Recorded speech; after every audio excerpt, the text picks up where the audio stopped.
বদনজরের গোসল কিভাবে করবেন? আমরা অনেকেই বদনজরের গোসলটা করতে পারি না, অনেকের বদনজর লেগে যায়। এটা আপনি কিভাবে বুঝবেন?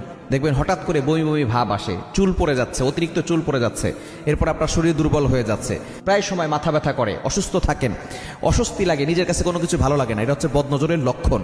যদি এরকম আপনি ফিল করেন তাহলে আপনি গোসল করে নেবেন একটা আমল করে। আপনি এভাবে যদি গোসল করতে পারেন অবশ্যই আপনি ভালো একটা ফলাফল পাবেন। বদনজরের গোসল এটা আমরা অনেকেই জানি না। বদনজরের গোসলটা কিভাবে করবেন এটা বলে দিচ্ছি। এই বদনজর কিন্তু খুব ভয়ঙ্কর জিনিস। নবীজি সাল্লাল্লাহু আলাইহি ওয়াসাল্লাম জানিয়ে দিয়েছেন, আল আইনু হাক্কুন, বদনজর এটা সত্য। বদনজর একটা সুস্থ উটকে অসুস্থ করে রান্নার পাতিল পর্যন্ত নিয়ে যায় এবং একটা সুস্থ মানুষকে অসুস্থ করে কবর পর্যন্ত নিয়ে যায়। এজন্য বদনজর খুব ভয়ঙ্কর জিনিস। আমরা অনেকে শো অফ করি, এটা করি সেটা করি, এটার পোস্ট দেই সেটার পোস্ট দেই, মানুষকে ভাব দেখাই, এই আছে সেই আছে। এত কিছু দেখাতে যাবেন না। প্রাইভেট জিনিসগুলো গোপন রাখেন, কারণ অনেকের বদনজর লেগে যেতে পারে। অনেকের চোখ খারাপ, চোখ দিয়ে আপনাকে বাজে মন্তব্য করবে, দেখা যাবে যে আপনার বদনজর লেগে গেছে। এই জন্য এই বেশি শো অফ করতে যাবেন না। বর্তমানে বদনজরের যুগে আপনি শো অফ করতে যাবেন না। আপনি বদনজরের গোসলটা কিভাবে করবেন এটা বলে দিচ্ছি। প্রথমে আপনি অজু করে নেবেন। অজু করে আপনি একটা বালতিতে কিছু পানি নেবেন।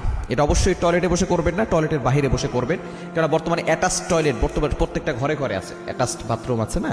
তো ওই বাথরুম থেকে বের হয়ে যদি আপনি আপনার একটা বালতি নিয়ে অজু করে আমলটা করতে হবে। অজু করে একটা বালতিতে পানি নিয়ে পবিত্র পানি নেবেন, এরপর আপনার 2 হাত বালতির ভিতরে দিবেন, অথবা বড় বল নিতে পারেন, অনেক গামলা আছে সেগুলো নিতে পারেন।